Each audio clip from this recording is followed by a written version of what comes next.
كما صليت على إبراهيم وعلى آل إبراهيم في العالمين إنك حميد مجيد. قال الله تبارك وتعالى في كلامه المجيد: أعوذ بالله من الشيطان الرجيم. بسم الله الرحمن الرحيم. وكذلك جعلنا في كل قرية أكابر مجرميها ليمكروا فيها وما يمكرون إلا بأنفسهم وما يشعرون. وإذا جاءتهم آية قالوا لن نؤمن حتى نؤتى مثل ما أوتي رسل الله الله أعلم حيث يجعل رسالته سيصيب الذين أجرموا صغار عند الله وعذاب شديد بما كانوا يمكرون. قال المؤلف والمفسر رحمه الله تعالى: أدام النفع بعلومه وعلومكم في الدارين آمين، إلى أن قال: وقال الإمام أحمد حدثنا أبو نعيم عن سفيان عن يزيد بن أبي زياد عن عبد الله بن الحارث بن نوفل عن المطلب بن أبي وداعة قال: قال العباس رضي الله تعالى عنه: بلغه صلى الله عليه وسلم بعد ما يقول الناس، فصعد المنبر فقال: من أنا؟ قالوا: أنت رسول الله صلى الله عليه وسلم. فقال: أنا محمد بن عبد الله بن عبد المطلب. إن الله خلق الخلق فجعلني في خير خلقه، وجعلهم فريقين فجعلني في خير فرقة، وخلق القبائل فجعلني في خير قبيلة، وجعلهم بيوتا فجعلني في خيرهم بيتا، فأنا خيركم بيتا وخيركم نفسا. صدق صلوات الله وسلامه عليه. وفي الحديث أيضا المروي عن عائشة رضي الله تعالى عنها قالت: قال رسول الله صلى الله عليه وسلم: قال لي جبريل عليه السلام: قلبت الأرض مشارقها ومغاربها فلم أجد رجلا أفضل من محمد صلى الله عليه وسلم، وقلبت الأرض مشارقها ومغاربها فلم أجد بني أب أفضل من بني هاشم. رواه الحاکم والبیہقی. اب مفسر رحمت اللہ علیہ ان آیات مبارک کی تفسیر میں وہ احادیث مبارک ذکر فرما رہے ہیں جن میں شان اور عظمت اور کمال اور جمال بیان کیا گیا سیدنا محمد الرسول اللہ صلی اللہ علیہ وعلی آلہ واصحابہ وسلم تسلیما کثیرا کثیرا. یہ الحمدللہ ہر کلمہ پڑھنے والا مسلمان، چاہے وہ مسلکاً مذہباً کسی مسلک یا مذہب کی اتباع کرتا ہو،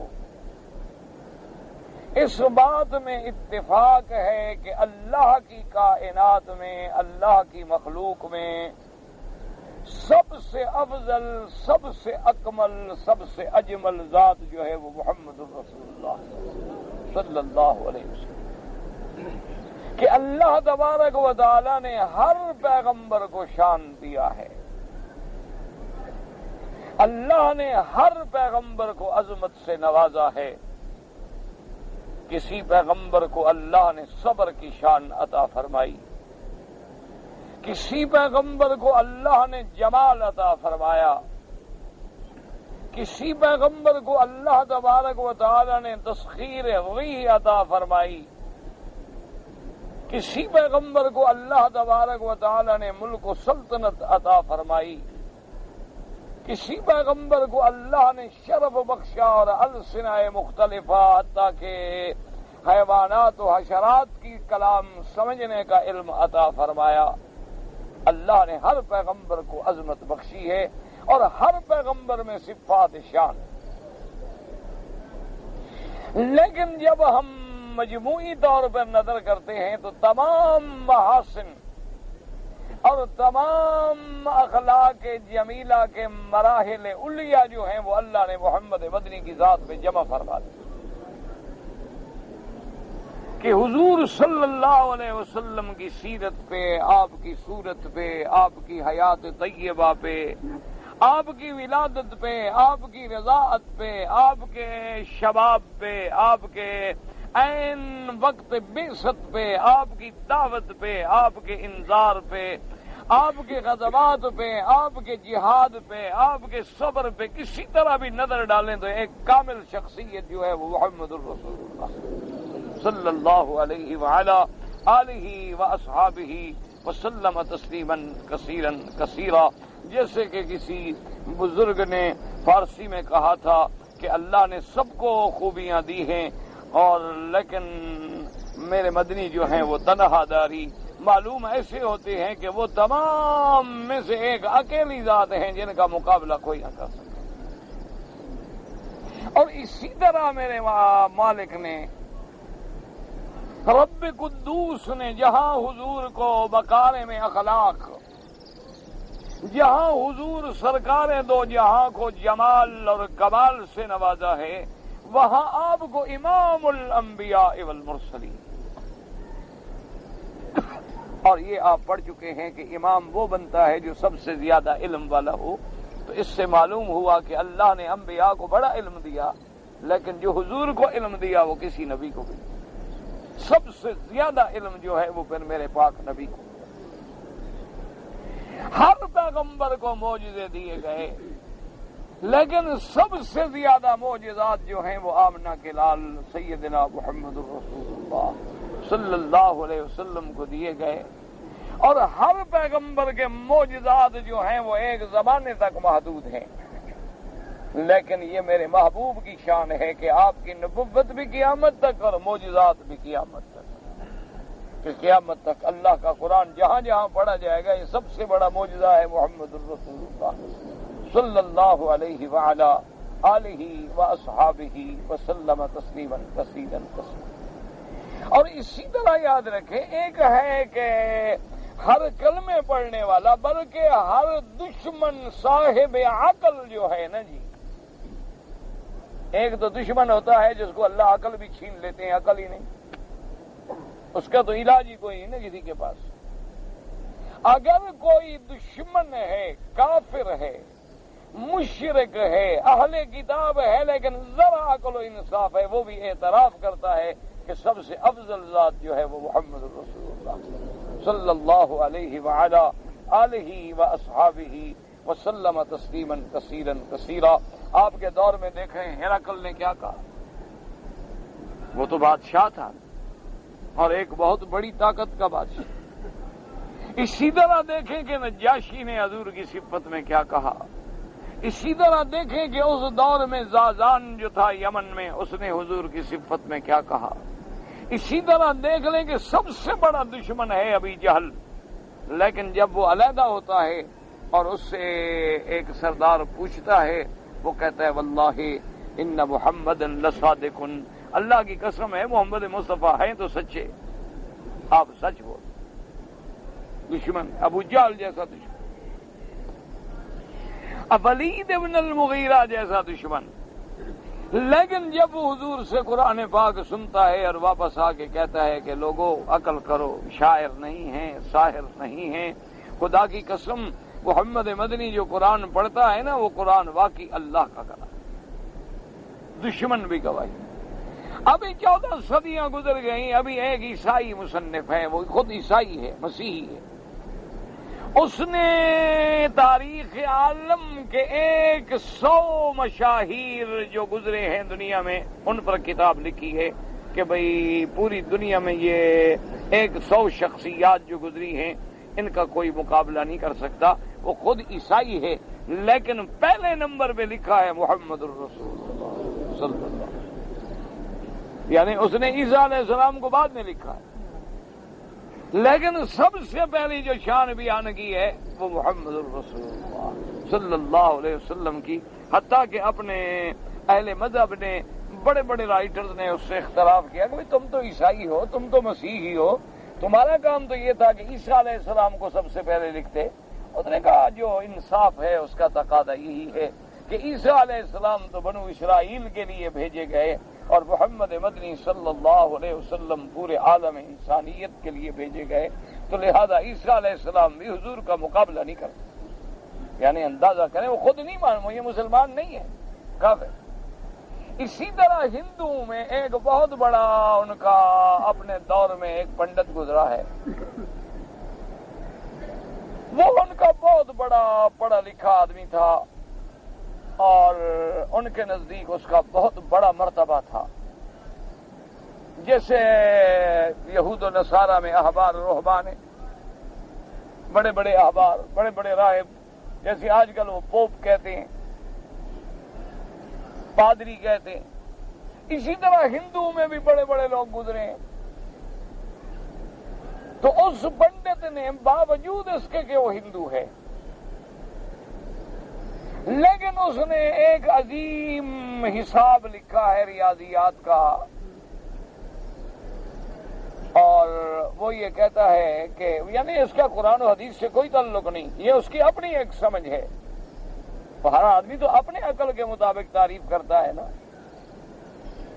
ایک پہلوان سے پوچھو تعریف کرو تو وہ اپنی تعریف کرے گا نا، ایک عالم سے پوچھو تو وہ اپنی تعریف کرے گا، ایک شاعر سے پوچھو تو وہ اپنی تعریف کرے گا، کسی ادیب سے بات کریں گے تو وہ اپنی تعریف کرے گا. ہر آدمی نے تعریف تو اپنے عقل کے مطابق کرنی ہے نا. تو اس پنڈت نے یہ لکھا ہے، اور پھر یہ لکھا نہیں بلکہ ایک فارمولہ دیا ہے، وہ موجود ہے دنیا میں، بعض کتابوں میں بھی چھپا ہے. وہ یہ کہتا ہے کہ علم الاعداد کے پیش نظر ہر چیز کے عدد آپ نکالیں، کیونکہ علم الاعداد کے ان کا ابجد کا ایک حساب ہوتا ہے کہ الف کا ایک عدد ہے، بے کے 2 ہیں، اسی طرح حساب ہے، اللہ عالم. تو وہ یہ کہتا ہے کہ ہر چیز جو ہے، مثال کے طور پر یہ اینک ہے، وہ کہتے ہیں جی اینک کے آپ عدد نکالیں کہ عین کے کتنی ہیں، یہ کے کتنی ہیں، نون کے کتنی ہیں، کاف کے کتنی ہیں. ان سارے اعداد کو جمع کر لیں اور فلاں فارمولے کے مطابق اس میں اتنا اور عدد جمع کر کے فلاں پہ تقسیم کر دیں، تو اس سے عدد جو نکلے گا وہ نکلے گا محمد. یعنی حضور کے عدد بھی جمع کر لیں، میم ہا میم دال. اور ہر دنیا کی کائنات کی کوئی چیز لے لیں، مثلا آسمان لے لیں، زمین لے لیں، حرم لے لیں، مسجد لے لیں، کعبہ شریف لے لیں، کوئی چیز لے لیں. وہ کہتے ہیں جب اس فارمولے سے آپ حساب کریں گے تو ہر چیز سے عدد نکلے گا محمد صلی اللہ علیہ وسلم، جو اس بات پہ دلالت کرتا ہے کہ گویا اللہ نے شاید یہ پوری کائنات اسی لیے بچھائی تھی کہ اس نے اپنا پیغمبر بھیجنا تھا محمد الرسول اللہ صلی اللہ علیہ وآلہ آلہ واصحابہ وسلم. یعنی وہ ہندو ہے، وہ کلمہ نہیں پڑھتا، وہ مانتا نہیں ہے، لیکن حضور صلی اللہ علیہ وسلم کی عظمت شان کا معترف. اور اسی لیے میرے محبوب نے، محبوب دو جہاں، حبیب کبریا سیدنا محمد الرسول اللہ صلی اللہ علیہ وسلم نے، یہ تفاخر نہیں ہوتا، اس کو کہتے ہیں تحدیث نعمت، اور یہ ہوتا ہے جواب خصم کا، کہ جب دشمنوں نے میرے محبوب کے خلاف مشرکین مکہ نے باتیں کرنی شروع کی، اور جب حضور نے دعوت توحید دی اور دشمنوں نے جناب کس سے شروع کی ہے، کوئی کہتا ہے شاعر ہے، کوئی کہتا ہے ساحر ہے، نعوذ باللہ ثم نعوذ باللہ، تو حضور صلی اللہ علیہ وسلم، حضرت عباس کہتے ہیں کہ جب حضور کو پتہ چلا کہ بھی لوگ ایسے ایسے کہہ رہے ہیں، ایسے ایسے باتیں کرتے ہیں، تو حضور آئے فصعد المنبر، ممبر پہ کھڑے ہو گئے اور فرمایا من انا، میں کون ہوں. جو مومن بیٹھے تھے مسلمان نے کہا انت رسول اللہ، انہوں نے کہا اللہ کے نبی، آپ اللہ کے سچے رسول ہیں، آپ اللہ کے بھیجے ہوئے پیغمبر ہیں. حضور نے فرمایا سنو میرا نسب کہ انا محمد ابن عبداللہ ابن عبد المطلب، یعنی مکے والوں تم جانتے ہو کہ میں عبداللہ کا بیٹا ہوں، عبد المطلب کا پوتا ہوں، میرا خاندان تمہارے سامنے ہے، میرا سارا خاندان اور اس کا عمل تمہارے سامنے ہے. اور سنو ان اللہ خلق الخلق فجعلنی فی خیر خلقہ، اللہ پاک نے جب ساری مخلوق پیدا کی تو اپنی مخلوق میں جو سب سے بہتر مخلوق تھی اللہ پاک نے مجھے اس خیر خلق میں رکھا۔ فجعلہم فریقین، پھر ان میں فرقے بنے، فجعلنی فی خیر فرقۃ، پھر اللہ نے مجھے جو سب سے بہتر ٹولہ تھا، جو سب سے بہتر فرقہ تھا، اللہ نے پھر مجھے اس میں رکھا۔ وخلق القبائل، پھر میرے اللہ نے قبائل پیدا کیے کہ یہ فلاں قبیلہ، یہ فلاں قبیلہ، یہ فلاں قبیلہ، فجعلنی فی خیر قبیلۃ، پھر پوری دنیا میں جو سب سے بہتر قبیلہ تھا اللہ نے مجھے اس میں رکھا۔ وجعلہم بیوتا فجعلنی فی خیرہم بیتا، پھر ہر قبیلے کی شاخیں پھوٹی، ہر قبیلے کے گھرانے جدا ہوئے، جیسے سب سے بڑا قبیلہ قریش تھا، پھر قریش کی شاخوں میں تھی بنی ہاشم کی شاخ، اللہ نے جو سب سے بہتر گھر تھا، جو سب سے بہتر شاخ تھی، مجھے اس شاخ میں رکھا ہے۔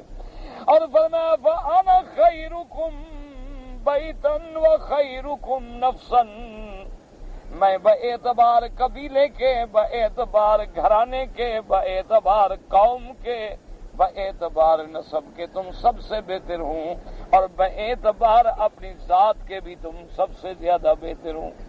جیسے کہ میرے محبوب نے فرمایا صلی اللہ علیہ وسلم، وہ حدیث مبارک جس کو امام مسلم رحمت اللہ علیہ نے روایت کیا ہے، فرمایا ان اللہ اصطفیٰ من ولد ابراہیم اسماعیل، اللہ نے ابراہیم کی اولاد میں سے اسماعیل کو چن لیا۔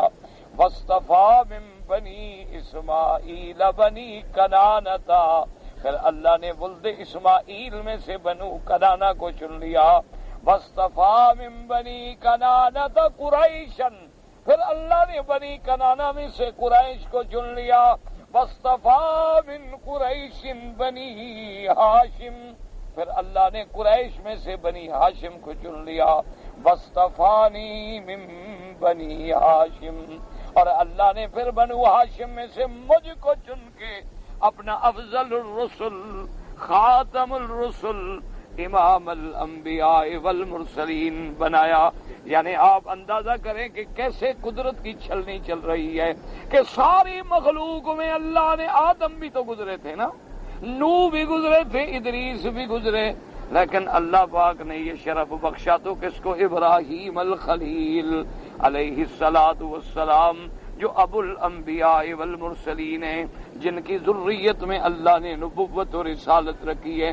پھر سیدنا ابراہیم کو اللہ نے بیٹے دیے ہیں، وہ دونوں بیٹے شان والے ہیں اور دونوں اللہ کے نبی ہیں۔ حضرت اسحاق بھی نبی، حضرت اسحاق کا بیٹا یعقوب بھی نبی، پھر یعقوب کا بیٹا حضرت یوسف بھی نبی۔ اس لیے حضور نے فرمایا الکریم ابن الکریم ابن الکریم، آپ نے فرمایا کریم ابن الکریم کون ہے؟ فرمایا یوسف ابن یعقوب ابن اسحاق، کہ یوسف بھی نبی، ابا بھی نبی، دادا بھی نبی، پھر ابراہیم بھی نبی، تو اللہ نے اسحاق بھی شان والا، لیکن اللہ نے اسحاق سے زیادہ شان حضرت اسماعیل کو بخشی، اور پھر حضرت اسماعیل کی نسب سے اللہ نے محمد الرسول اللہ کو پیدا کیا۔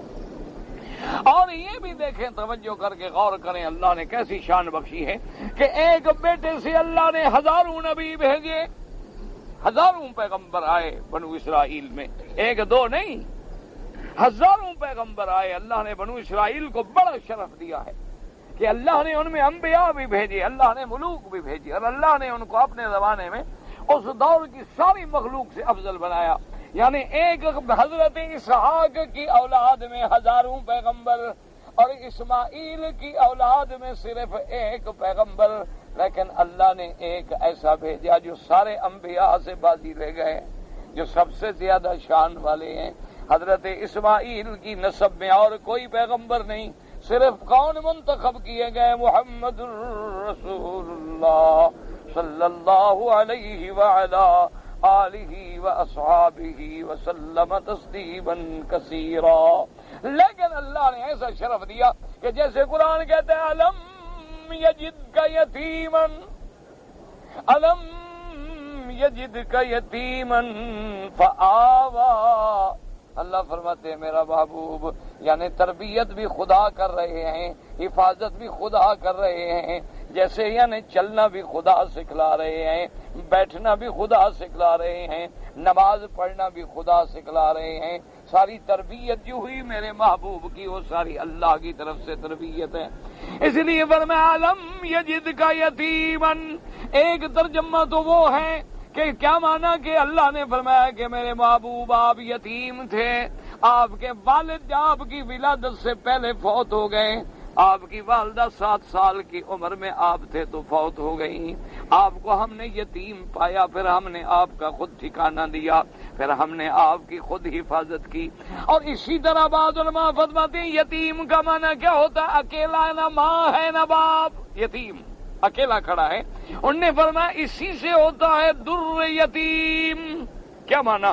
کہ جب سمندر کنگھالے جا رہے ہیں، موتی تو سینکڑوں ہزاروں نکلتے ہیں لیکن لال اور گوہر اور در ایک نکلتا ہے۔ اس لیے اللہ پاک نے فرمایا میرا بدنی ہم نے تو آپ کو ایسی شان دی ہے کہ گویا آپ سب سے اکیلے ہیں، آپ کی شان کا بھی کوئی مقابلہ نہیں کر سکتا، اور پھر کیسی شان کیوں نہ ہو کہ ہم نے آپ کو ٹھکانہ دیا ہے، ہم نے آپ کی تربیت کی ہے۔ دیکھو کسی کی تربیت نبی کرتے ہیں، کسی کی تربیت ولی کرتے ہیں، لیکن میرے محبوب کی تربیت اللہ خود فرما رہے ہیں۔ کبھی فرماتے ہیں یا ایھا المزمل قم اللیل الا قلیلا نصفہ او انقص منہ قلیلا او زد علیہ ورتل القرآن ترتیلا۔ فرماتے ہیں اے میرے محبوب کپڑے میں لپٹ کے سونے والے ذرا اٹھو، اب جاگو، اب میرے دربار میں کھڑے ہو کے مناجات کرو، اور مناجات بھی کتنی کہ رات کے 2 حصے عبادت میں گزارو، ایک حصہ آرام میں، یا پھر آدھا عبادت میں گزارو آدھا آرام میں، یا 2 حصے آرام میں گزارو ایک حصہ عبادت میں۔ اور جب میرا قرآن پڑھ میرا مدنی ورتل القرآن ترتیلا، میرے قرآن کو بنا بنا کے پڑھ، سنوار سنوار کے پڑھ، کہ پڑھنے والا محمد ہے اور سننے والا خود خداوند قدوس ہے۔ کیوں؟ تہجد کے وقت اور تو کوئی نہیں نہ رہتا ہے، اس لیے فرمایا ورتل القرآن ترتیلا۔ اور یہ ساری محنت ہم آپ سے کیوں لے رہے ہیں؟ انا سنلقی علیک قولا ثقیلا، کیونکہ ہم نے آپ پر بڑا باعظمت کلام اتارنا ہے، اس کے لیے تیاری کی ضرورت ہے، محنت کی ضرورت ہے، مشقت کی ضرورت ہے، تاکہ آپ پھر اس بوجھ نبوت کو اٹھانے کے قابل ہو سکیں اور رسالت کا بوجھ جو ہے برداشت کر سکیں۔ اور رات کو ہم کیوں جگا رہے ہیں؟ ان ناشئۃ اللیل ہی اشد وطئا واقوم قیلا۔ اللہ نے فرمایا یہ جو رات کا جاگنا ہے یہ اپنے نفس کو کچلنے کے لیے اور دل کی بات زبان سے ملنے کے لیے، اس سے بہتر وقت کوئی نہیں۔ اور ان لک فی النہار سبحا طویلا، اور میرا محبوب دن میں تو آپ کو اور بھی مشاغل ہیں، اور بھی کام ہیں، اور بھی امور ہیں، لیکن اب رات کو جاگیں۔ من طلب الاولی سہر اللیالی، اس لیے بزرگ کہتے ہیں کہ جو طالب یا جو مبتدی ترقی کرنا چاہتا ہے پھر وہ رات کو سوتا نہیں، پھر اس کی راتیں جاگتے ہوئے گزرتی ہیں، اس کی راتیں اللہ کی یاد میں گزرتی ہیں، اس کی راتیں مصلی پہ گزرتی ہیں، اس کی راتیں روتے ہوئے گزرتی ہیں۔ اور پھر میرے محبوب نے بھی جاگ کے دکھلا دیا کہ بی بی عائشہ فرماتی ہیں کہ کبھی کبھی حضور ایک رکعت میں سورۃ البقرہ بھی پڑھتے، سورۃ آل عمران بھی پڑھتے، سورۃ النساء بھی پڑھتے، سورۃ المائدہ بھی پڑھتے اور سورۃ الانعام، یعنی 8 پارے ایک رکعت میں کھڑے ہو کے میرے محبوب پڑھ رہے ہیں۔ اور پڑھنے والا میرا مدنی محمد مصطفیٰ ہو، حتیٰ کہ حضور کے پاؤں سوج گئے، حضور نے معافی نہیں مانگی، حضور نے درخواست نہیں کی، لیکن میرے رب کو رحم آ گیا۔ اللہ نے فرمایا ان ربک یعلم انک تقوم ادنی من ثلثی اللیل ونصفہ وثلثہ۔ اللہ نے فرمایا میرا محبوب ہم جانتے ہیں آپ کو رات میں مشقت ہے، چلو اب ہم آپ کی مشقت معاف کرتے ہیں، فقرؤوا ما تیسر من القرآن، اور کبھی حکم دیتی ہیں یا ایھا المدثر قم فانذر وربک فکبر وثیابک فطہر والرجز فہجر ولا تمنن تستکثر ولربک فاصبر، اور کبھی اپنے پیغمبر کو حکم دیتی ہیں کہ یا ایھا النبی انا ارسلناک شاہدا ومبشرا ونذیرا وداعیا الی اللہ باذنہ وسراجا منیرا، اور کبھی فرماتے ہیں میرے محبوب وما ارسلناک الا رحمتا للعالمین، اور کبھی فرماتے ہیں وَإِنَّكَ لَعَلَىٰ خُلُقٍ عَظِيمٍ، اور کبھی فرماتے ہیں کہ میرے محبوب کی صفت کیا ہے،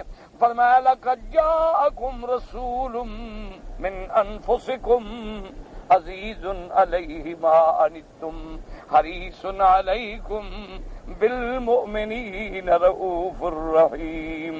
اللہ نے فرمایا ایسا پیغمبر میں نے بھیجا ہے جو تمہارے ایمان پہ حریص ہے، جو تمہارے ایمان کے لیے دن رات ایک کر چکے ہیں، جو بڑی رافت والے، شفقت والے، رحمت والے، کہ ساری دنیا بستر پہ سوتی ہے، میرا محبوب جنت البقیع قبرستان پہ کھڑا ہے۔ ایسے رحمت والے دو جہاں دعا کرو اللہ ہمیں آپ کی سنت پہ قیامت تک قائم رکھے، اور جب مر جائیں کلمہ نصیب ہو جائے اور زبان پہ ہو لا الہ الا اللہ محمد الرسول اللہ، اور دعا کریں کہ حضور اپنی شفقت اپنی رحمت سے حوض کوثر سے ہمیں دھکا نہ دے دیں، بلکہ حوض کوثر سے حضور کے ہاتھوں سے ہمیں جام نصیب ہو جائے اور حضور پاک کی شفاعت نصیب ہو جائے، اور دنیا میں اللہ چاہیں وہ کریم ہیں، چاہیں تو ہم گناہ گاروں کو بھی زیارت نصیب فرما دیں۔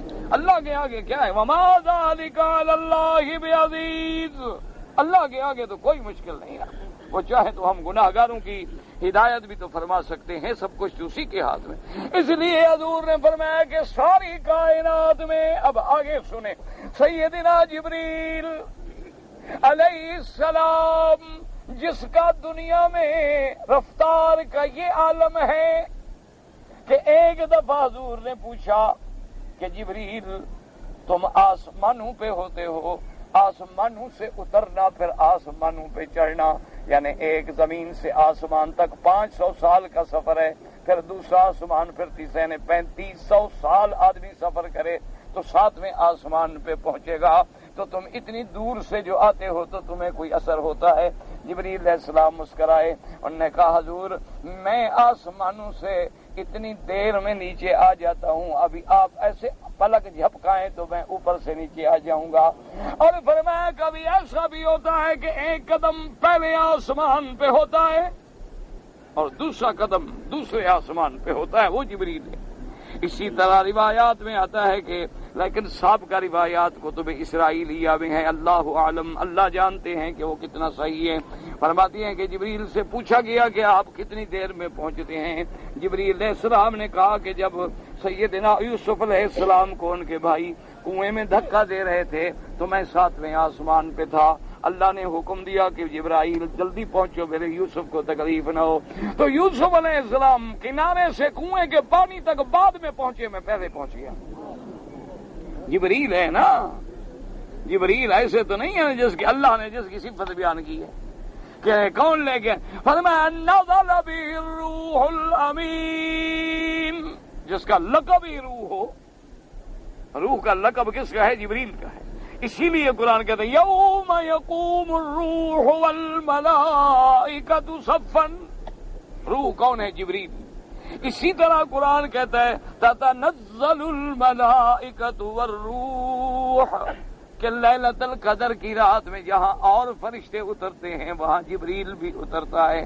اتنی شان والا جبریل اور اتنی قوت والا کہ صحیح حدیثوں میں موجود ہے کہ اللہ نے حکم دیا جبرائیل کہ مدائن لوط کے جتنی بستیاں ہیں ان کو زمین کی تخوم سے اکھاڑ لو. جبریل کہتی ہیں کہ میں نے اپنے پر سے ان کو اٹھایا اور آسمانوں تک لے گیا. اتنی طاقت والا جبریل اور اتنی رفتار والا جبریل. سنیں کیا کہتے ہیں؟ کہتے ہیں قلبت المشارق والمغارب كلها. یہ نہیں کہتا سر تو کہتا قلبت، یعنی میں نے مشارق اور مغارب تمام یعنی سرزمین جو ہے اللہ کی مراد یہ ہے اس سب کو الٹ پلٹ کے میں نے دیکھا ہے. واللہ ما رأیت احدا افضل من محمد. کہتا ہے خدا کی قسم میں نے محمد پاک سے کوئی زیادہ افضل بندہ نہیں دیکھا.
قلبت المشارق والمغارب.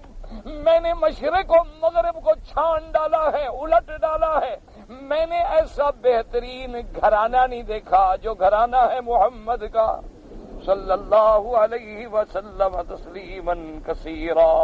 اور اسی طرح بعض روایات مبارک میں ہے کہ لیلۃ الاسراء میں جب میرے محبوب آمنہ کے لال سیدنا محمد الرسول اللہ صلی اللہ علیہ وسلم تشریف لے گئے مکے سے، جب آپ مسجد اقصی میں پہنچے ہیں تو اس وقت 1,24,000 پیغمبر یا جتنا اللہ کے علم میں پیغمبر رسول ہیں سارے پیغمبر انتظار میں ہیں. سب نبی کھڑے ہیں کہ آج آنے والا آ رہا ہے محمد عربی صلی اللہ علیہ وسلم. اللہ اکبر. ایمان سے کہو تم تو کسی لیڈر کے استقبال میں بندے دیکھ لو نا تو حیران ہو جاتے. ایمان سے کہو یہ بندے کیا ہیں؟ استقبال تو وہ ہے جہاں نبی کھڑے. استقبال وہ ہوتا ہے. یاد رکھو تم کسی بستی میں جاؤ نا، اگر ساری بستی والے آ جائیں تمہیں دیکھنے کے لیے لیکن ایک عالم دین اگر آ جائے تو اس عالم کا شان بستی پہ بھاری ہوتا ہے. اور جہاں عالم نہیں، اولیاء نہیں، اقطاب نہیں، جہاں اللہ کے سارے نبی اور رسول انتظار میں کھڑے ہیں کہ آنے والا آ رہا ہے محمد الرسول. اسی سے آپ اندازہ لگائیں شان محمد مصطفیٰ کا. اور باقاعدہ کتابوں میں موجود ہے کہ جب سارے پیغمبر پہنچ گئے، سارے اللہ کے نبی پہنچ گئے، آج ہر پیغمبر کے دل میں ایک سوچ ہے، خیال ہے کہ بھئی آج امامت کا شرف کس کو ملتا ہے. کیونکہ اللہ کے پیغمبر جہاں بھی ہوں اللہ کی عبادت تو ہوگی، نماز تو ہوگی. اللہ اکبر. آتے ہیں کہ اب حضرت آدم بھی سوچ رہے ہیں کہ شاید آج اللہ یہ مقام مجھے عطا فرما دے کہ آخر میں ابو البشر ہوں، میں ہی سب کا ابا ہوں نا. سب سوچ رہے ہیں، خلیل اپنی سوچ میں ہے کہ میں خلیل اللہ ہوں، اللہ نے جس کو خلیل بنایا ہو۔ ہر پیغمبر کی سوچ ہے، کہتے ہیں کہ جب ٹھیک ہو گیا تو حضرت جبریل علیہ السلام نے ندا کی اور انہوں نے فرمایا کہ اے تمام انبیاء اور رسل، سب پہ اللہ کے کروڑوں صلاۃ و سلام ہوں، سن لو کہ میں اللہ کا وہ فرشتہ ہوں جو رب سے وحی لے کے ہر پیغمبر کے پاس آیا ہوں، اور پھر مجھے اللہ پاک نے اتنی قوت دی ہے کہ میں نے آسمانوں اور زمینوں کو جھانکا اور دیکھا ہے۔ خدا کی قسم میں محمد پاک سے افضل کوئی نہیں، فتقدم یا محمد، محمد مصطفیٰ آپ مصلی پہ کھڑے ہوں، آپ مقتدا بنے، سارے انبیاء آپ کے مقتدی بنے۔ اسی لیے علماء کہتے ہیں کہ حضور صرف ہمارے نبی نہیں، وہ تو انبیاء کے بھی نبی، وہ تو سب کے نبی ہیں، وہ سب کے مقتدا ہیں۔ ہر پیغمبر نے، ورنہ دیکھیں نا ایمان سے کہیں، ہر اللہ تو جانتے تھے نا کہ حضور کب پیدا ہوں گے، لیکن ہر پیغمبر کے ذمہ لگا اعلان کرو کہ میرا نبی آئے گا، اعلان کرو کہ میرا نبی آئے گا، محمد الرسول اللہ آئے گا۔ یعنی ابھی آپ تشریف نہیں لے آئے، آسمانوں میں غلغلے ہیں، زمینوں میں بلبلے ہیں، انبیاء اعلان کر رہے ہیں، دنیا کے بادشاہ، راہب، ملوک، ساری دنیا کے بڑے بڑے پڑھے پڑھے لکھے لوگ جو ہیں وہ اپنے اپنے حسابوں میں ڈوبے ہوئے انتظار کر رہے ہیں کہ آنے والا آ رہا ہے جس کا نام محمد ہوگا، ابن عبداللہ ہوگا، ابن عبد المطلب ہوگا، مولد آپ کا مکہ ہوگا، ہجرت آپ کی مدینہ ہوگی، اور آپ کے دو کندھوں کے درمیان میں علامت اور مہر ہوگی نبوت کی۔ اللہ اکبر، اللہ نے جو شان دی ہے نا، ایمان سے کہیں کہ جتنا بندہ قوی ہوتا ہے، قوت والا ہوتا ہے، طاقت والا ہوتا ہے، جوانی ہو تو ہاتھ میں حرارت ہوتی، گرمی ہوتی، لیکن میرے نبی کی شان دیکھیں کہ آپ جیسی قوت بھی کسی کو نہیں ملی، لیکن اللہ نے ہاتھوں میں بھی ایسی ٹھنڈک دی ہے کہ جس کے سینے پہ ہاتھ رکھا ہے وہ ساری زندگی ٹھنڈک محسوس کرتا رہا۔ یہ کیا تھا؟ یہ کس چیز کی ٹھنڈک تھی؟ یہ معجزہ تھا، یہ معجزہ تھا شان محمد مصطفیٰ صلی اللہ علیہ وآلہ۔ کہتے ہیں کہ جب حضور نے ہاتھ رکھا تو میں نے اپنے سینے کے قلب کے اندر ٹھنڈک محسوس کی، حضور صلی اللہ علیہ وآلہ وسلم نے، اور جہاں ہاتھ رکھا ہے، اللہ اکبر۔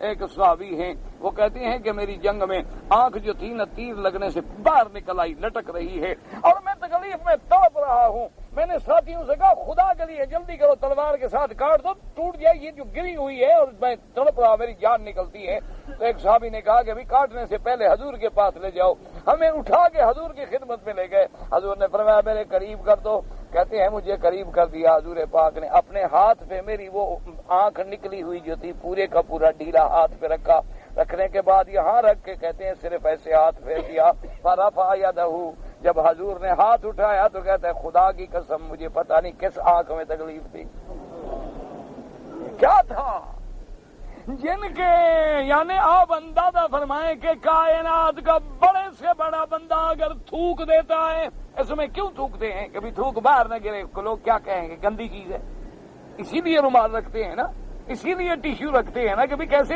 لوگوں کے سامنے تھوک دیں، بڑی بری بات ہے، کپڑے کو لگ جائے تو دیکھو کیا گندا عالم ہے۔ لیکن میرے محبوب کا مقام دیکھیں کہ اسی جیرانہ میں، جس کو بڑا عمرہ کہتے ہو، جب حضور آئے کنواں کھودا گیا، صحابہ کہتے ہیں کہ کنواں کڑوا ہے، اتنا تلخ پانی ہے کہ پینے کے قابل نہیں۔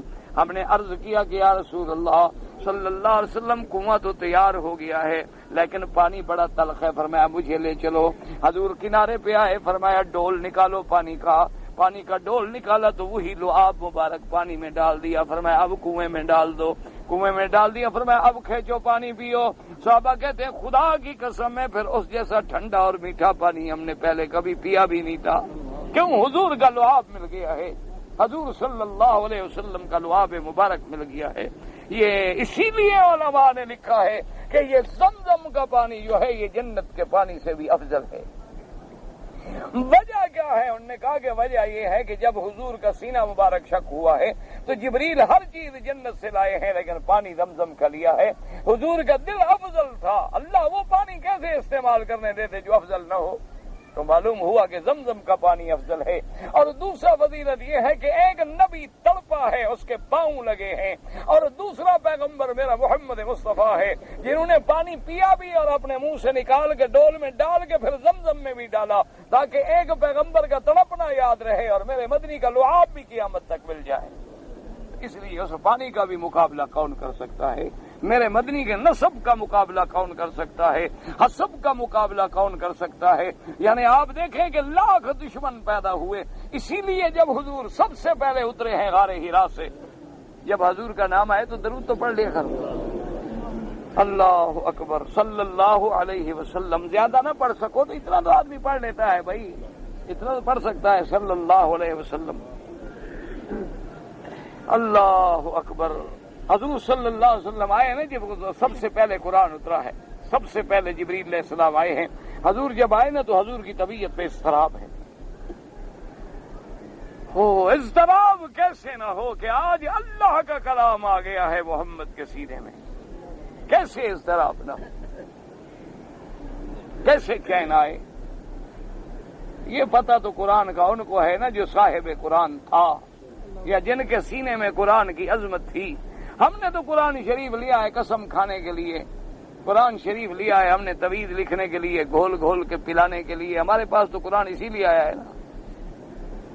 اللہ کے نبی پہ ایسی طبیعت میں اضطراب ہے ایک روایت مبارک میں کہ حضور کا بدن کانپ رہا ہے اور آپ کے چہرے کا رنگ مبارک اترا پھک ہو گیا ہے۔ سب سے پہلے بی بی خدیجہ رضی اللہ تعالی عنہا کے پاس آئے، ایمان سے کہیں کہ بی بی خدیجہ کیا کہتی؟ اللہ کیا کیا میرا مدنی شان والا، تو پھر بی بی بھی تو شان والی تھی۔ اللہ نے بیویاں بھی تو حضور کے لیے پھر چن لی تھی نا جو محمد مدنی کے لائق ہوں۔ اللہ نبی کے گھر میں پھر ایسی عورتیں تو نہیں آنے دیتا جو نبی کی شان کے لائق نہ ہوں۔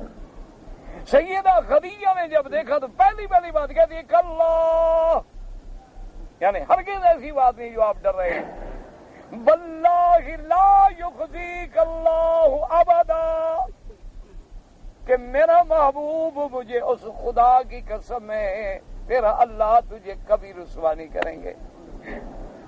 ابھی بی بی مسلمان بھی نہیں، کلمہ بھی نہیں پڑھا، بی بی خدیجہ ابھی مسلمان بھی نہیں ہوئی، ابھی تو کلمہ بھی نہیں پڑھا۔ کلمہ تو تب پڑھے نا جب حضور نبی نبوت کا اعلان کریں گے۔ لیکن کیا کہتی ہے واللہ خدا کی قسم ہے لا یخزیک اللہ ابدا انک لتصل الرحم وتعین علی نوائب الحق۔ میرا محمد مدنی آپ رحم کے جوڑنے والے، رشتہ داروں کو ملانے والے، یتیموں کے سر پہ ہاتھ رکھنے والے، ہر دکھیاری کے دکھ میں کام آنے والے، ہر غریب کی مدد کرنے والے، ہر حق کے مسئلے پہ ساتھ دینے والے، تجھے خدا کیسے رسوا کر سکتا ہے؟ کہتی ہے حضور نہ گھبرائیں، میرا مشورہ مانیں، اگر آپ چاہیں تو میں آپ کو ورقۃ بن نوفل کے پاس لے جاؤں جو میرا رشتہ دار ہے اور عالم کتاب کا، عالم تورات و انجیل کا، عیسائی مسلک رکھنے والا ہے، کیونکہ وہ پڑھا لکھا آدمی ہے مکے میں، اس کے پاس جا کے بات کرتے ہیں۔ اللہ کو یہی منظور تھا کہ میرا محبوب جب اعلان نبوت کرے تو سب سے پہلے ماننے والا عیسائی ہو، تاکہ دنیا میں کوئی عیسائی پھر انکار نہ کر سکے میرے مدنی کی مصطفیٰ محبت کا۔ سب سے پہلا تصدیق کرنے والا کون ہے؟ اللہ اکبر۔ یعنی عورتوں میں خدیجہ ہے اور ورقہ ابن نوفل کون ہے؟ اہل کتاب کا عالم ہے۔ جب آیا اور اس نے حضور کی شان سنی، پوچھا کیا بات ہے؟ حضور نے فرمایا ایسے میں بیٹھا غار میں آسمانوں سے بندہ اترا۔ اچھا آسمانوں سے ایسے اترا ہے، کوئی سیڑھی نہیں، کوئی خلائی سیارہ نہیں، کوئی راکٹ نہیں، کوئی کسی قسم کا، ایسے بس سامنے اتر کے آ اور آ کے مجھے کہتا ہے اقرا پڑھو۔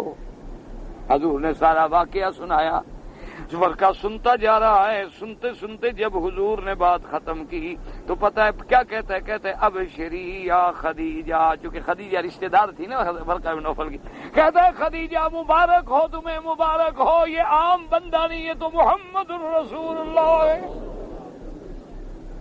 کہتا ہے خدیجہ مبارک ہو تمہارے، تم تو خوش نصیب ہو، نبی کی بیوی بن گئی۔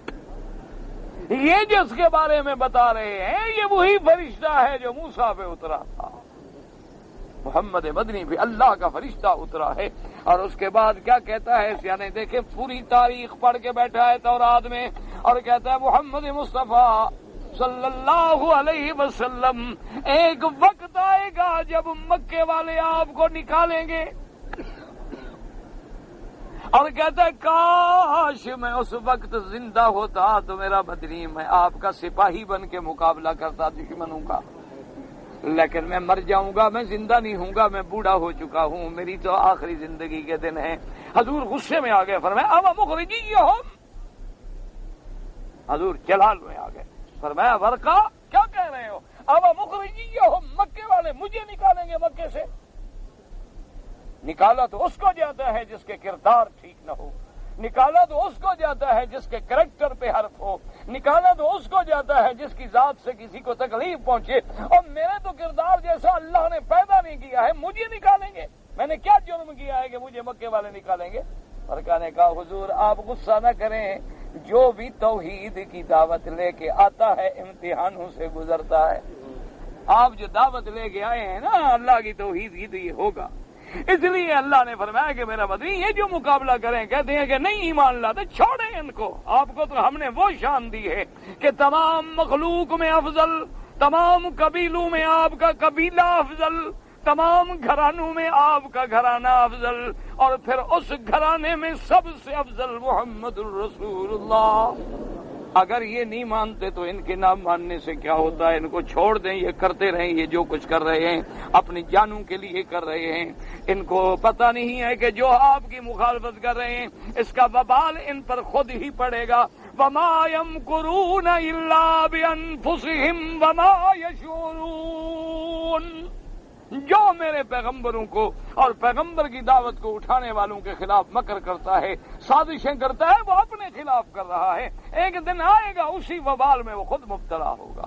آپ کیوں غم کرتے ہیں؟ آپ کوئی غم نہ کریں، اللہ جو آپ کے ساتھ ہے۔ واللہ تعالی عالم وعلمہ اتم۔ اللہ اکبر۔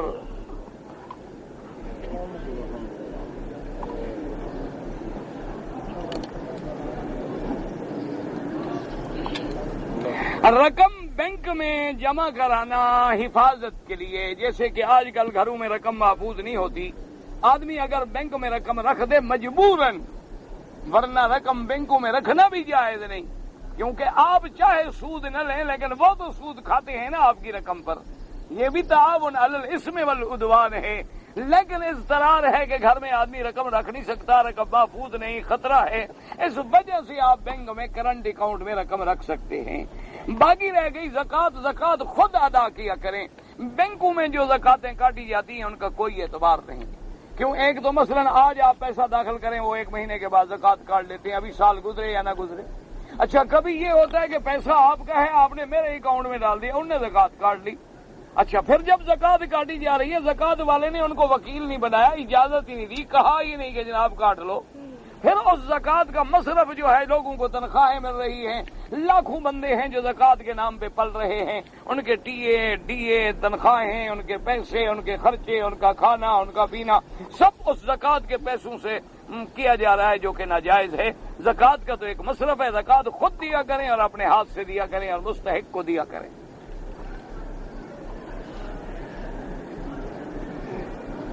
ہاں کہتے ہیں جی میری بیوی کے پاس 20 تولے سونا ہے، جو میں نے اس کو حق المہر میں دے دیا، وہ اب آپ کی بیوی کی ملکیت ہے۔ امام احمد ابن حنبل رحمۃ اللہ علیہ کے نزدیک عورت جو زیور پہنتی ہے یا زیور بنا کے گھر میں رکھے ہیں، کبھی پہن لیا شادی پہ خوشی پہ اور پھر رکھ دیا، تو اس پر ان کے نزدیک زکوٰۃ نہیں ہے۔ امام ابو حنیفہ رحمۃ اللہ علیہ کے نزدیک جو زیور عورت چاہے پہنتی ہے، روز پہنے کبھی پہنے، اس سب کی زکوٰۃ ہے۔ اب زکوٰۃ کا معنی یہ نہیں ہے جیسے تم نے لکھا ہے کہ 7 تولے پہ زکوٰۃ دینا، معنی یہ ہے کہ جب تک ہمارے پاس 7.25 تولے سونا نہیں ہے، یا 52.5 تولے چاندی نہیں ہے، یا 52.5 تولے چاندی کے جو پیسے بنتے ہیں، ضروری تو نہیں کہ چاندی ہو، کیونکہ اسلام جو معیار رکھتا ہے کاروبار کا وہ سونا اور چاندی کو رکھتا ہے، اسلام کاغذ کو نہیں رکھتا معیار۔ معیار جو ہے کاروبار کا، سرمایہ کا، وہ سونا چاندی ہے۔ اب جب تیرے گھر میں 7.25 تولے سونے کے پیسے ہو گئے تو تو صاحب نصاب بن گیا، یعنی زکوٰۃ دے گا۔ تو اب جب وہ زکوٰۃ دے گی تو پورے 20 تولے پر دے گی، یہ تھوڑا ہے کہ 7.25 تولے پہ دے گی، زکوٰۃ 20 تولے پہ۔ اور جو آج قیمت ہے وہ قیمت کر کے 2.5% کے حساب سے زکوٰۃ ادا کریں۔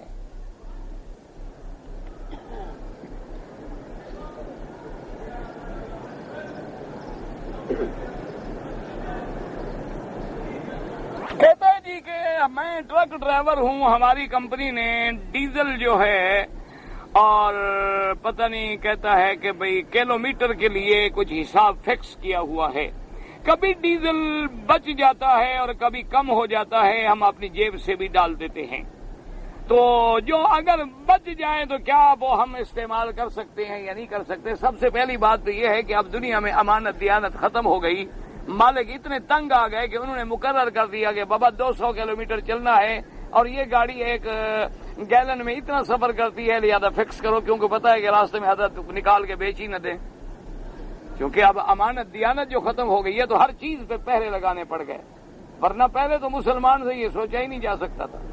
باقی یاد رکھو کہ جتنا بچ جاتا ہے وہ بھی رکھو، جتنا کم ہو جاتا ہے اسی سے اس کو پورا کرو، مہینے کے بعد پھر بھی کچھ بچ جاتا ہے تو وہ مالک کا ہے، وہ آپ کا نہیں، اس کو بتا دیں۔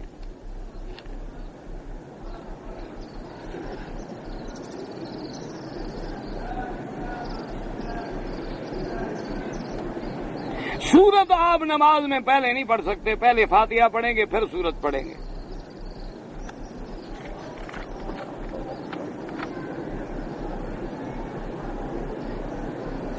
ایک مشت جو ہے یعنی باقاعدہ قبضہ کا لفظ ہے روایات میں، اور حضرت عبداللہ ابن عمر کا بھی یہی عمل مبارک تھا کہ آپ اپنی مشت مبارک میں بال اپنی داڑھی مبارک کے پکڑ کے جو زیادہ ہوتی تھی کاٹ دیتے۔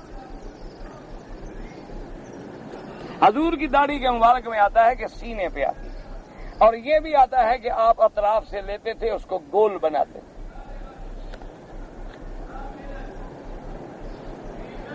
میری بیٹی جو ہے ہسپتال میں تھی، بیمار تھی، نماز نہیں پڑھ سکی، تو اب تو ٹھیک ہو گئی، قضا کر لے بس۔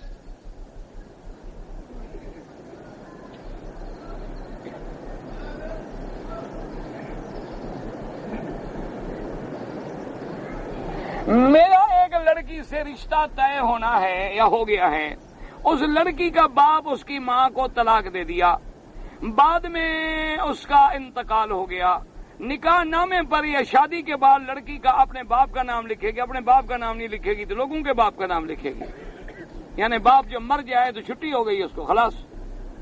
یہ اچھی بات ہے، عجیب آدمی ہو، یعنی یہ بھی کوئی مسئلہ ہے پوچھنے والا، تمہارا باپ جو مر جائے تم کیا کس کا نام لکھو گے؟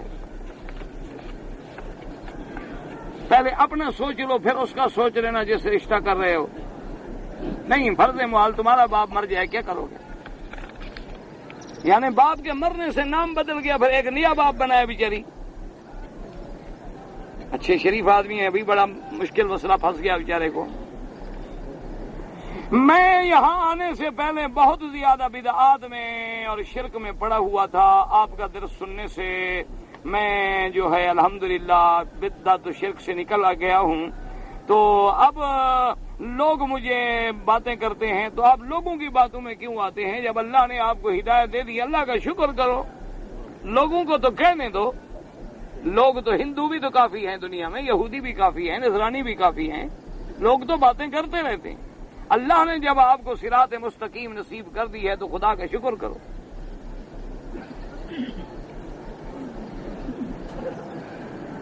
ہمارے ملک میں کہتا ہے جی کہ محرم میں جا کر لوگ اپنے باپ دادے کی قبروں کو ٹھیک کرتے ہیں، ان پہ مٹی ڈالتے ہیں، اور وہ کہتے ہیں حکم یہ ہے کہ سارا سال تو مٹی نہ ڈالو، لیکن جب محرم آ جائے تو مٹی ڈالو، کیونکہ اس دن خطرہ ہے بابے کے نکل جانے کا۔ نہیں، مقصد ہے کہ محرم میں مردے نکل جاتے ہیں، کیا کربلا جاتے ہیں، تم جا کے بند کرتے ہو کہ کہیں نکلے نہ بابا پھر نہ آ جائے گھر۔ یہ جہالت ہے اللہ کے بندے، اگر قبر کی کوئی اصلاح ضروری ہے تو کر دو، نہیں ہے تو کوئی مٹی ڈالنے کی ضرورت نہیں۔ اگر تم نے والد سے وفا کرنی ہے تو اس کے لیے دعا کرو۔ اگر تم اپنے والد کی حلالی اولاد ہو اور اپنے باپ کو کوئی فائدہ پہنچانا چاہتے ہو تو باپ کے لیے حج کرو، عمرہ کرو، باپ کے لیے صدقہ جاریہ کرو۔ حدیث میں آتا ہے 7 چیزیں ہیں جو آدمی کے مرنے کے بعد بھی کام آتی رہتی ہیں، کہ من اجرا نہرن، کسی نے نہر کھودی پانی کے لیے، او حفر بئرن، کسی نے کسی علاقے میں کنواں کھود لیا جہاں پانی نہیں ہے، او ورث مصحفن، یا کسی مسجد میں قرآن لے کے رکھ دیے کہ لوگ پڑھتے رہیں، او علم علمن، یا کسی کو علم پڑھا دیا کہ لوگ آگے فائدہ حاصل کرتے رہیں، او ولدن صالحا، یا اس کا بیٹا اچھا ہے جو اس کے لیے دعائیں مانگ رہا ہے، او غرس نخلن، یا کھجوروں کا کوئی باغ لگا دیا بھی لوگ کھاتے رہیں، طالب مسکین کھاتے رہیں، تو یہ چیزیں اس کے مرنے کے بعد بھی اس کو فائدہ دیتی ہیں۔ تو تم ولد صالح بنو، اپنے ماں باپ کے لیے دعائیں کرو۔ باقی محرم میں جا کے مٹی ڈالنا، قبروں پہ جا کے دال پھینکنا، قبروں پہ جا کے کھجوروں کے پتے ڈالنا، یہ سب بدعات و منکرات ہیں جس کا سنت رسول سے کوئی تعلق نہیں۔ میرا بچہ بہت بیمار ہے، اللہ ہر بیمار پر رحم فرما دیں اور سب کی بیماریاں دور فرما دیں۔ میں خود لذتی کی بیماری میں مبتلا ہوں، میں توبہ بھی کرتا ہوں لیکن پھر مبتلا ہو جاتا ہوں۔ اس کا علاج یہ ہے کہ صحبت صالحین اختیار کرو، اپنے آپ کو علیحدہ نہ رکھو، بالکل اکیلے نہ رہو، کسی اللہ والے کی صحبت میں رہو، اور جب حمام میں بھی جاؤ تو اندر سے کنڈی مت چڑھاؤ تاکہ تمہیں خوف رہے کہ کوئی آ جائے گا، تاکہ اس طرح تم پھر اس بیماری سے بچ سکتے ہو۔ اور اصل علاج یہ ہے کہ اللہ کے آگے گڑ گڑا کر رو، اللہ سے دعا مانگو کہ اللہ تمہیں اس موذی برس سے محفوظ فرمائے۔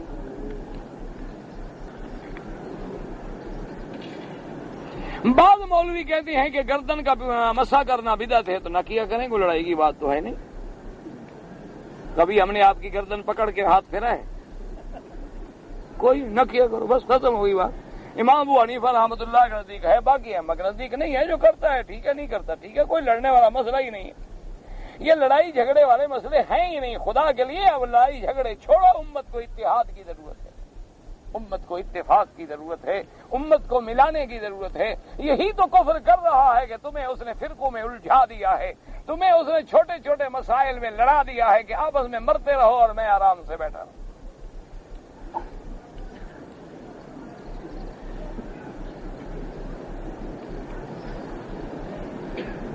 مجھے پاکستان سے آیا ہوں اور اللہ نے مجھے عمرے کی سعادت بھی نصیب کی ہے، لیکن عمرہ کرنے کے بعد میں نے بال نہیں کٹوائے، صرف 1-2 جگہ پہ ٹک لگوائے ماشاءاللہ۔ تو اگر عمرہ شریف آ رہے تھے تو آنے سے پہلے مسئلہ پوچھ لیا ہوتا تو کوئی تکلیف ہو جاتی بلا۔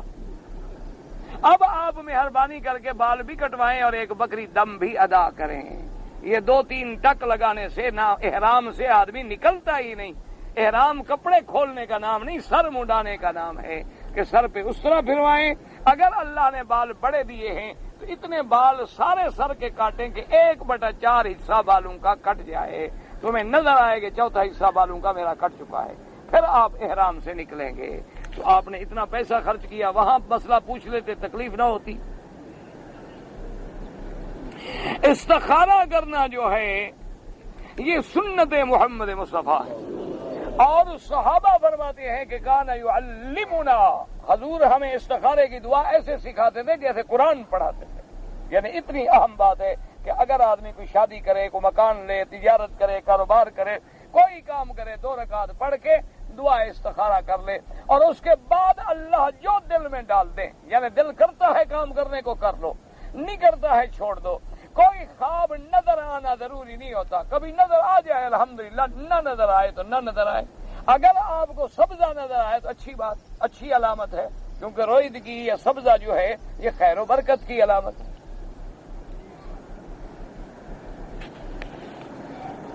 میرے بہن بھائی فوت ہو گئے، ہاں بالکل، آپ ان کے لیے حج بھی کریں، عمرہ بھی کریں۔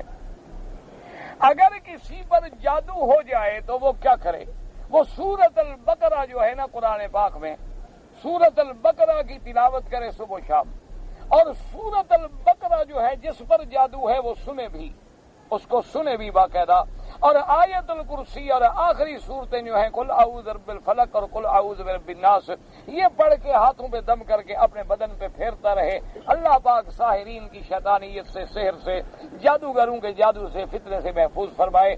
یہ بڑے ظالم لوگ ہوتے ہیں، دنیا میں جادو ہے اور اب بھی ہوتا ہے اور پہلے دور میں بھی تھا۔ اسی لیے حضرت کعب احبار کہتے تھے کہ یہودی اتنے بڑے جادوگر ہیں، اگر اللہ نے مجھے ایک دعا ہے حضرت کی، فرمایا کہ اللہ نے اگر مجھے یہ دعا نہ سکھلائی ہوتی تو یہ ظالم تو جادو کر کے پتہ نہیں مجھے گدھا بنا دیتے۔ ہم جناب کویت سے عمرہ کرنے کے لیے آئے ہیں، عمرہ کر لیا الحمدللہ۔ اب مزید اگر عمرہ کرنا چاہیں تو افضل تو یہ ہے کہ جب آپ مدینہ جائیں پھر مدینے سے احرام باندھ کے آئیں، یا آپ میقات سے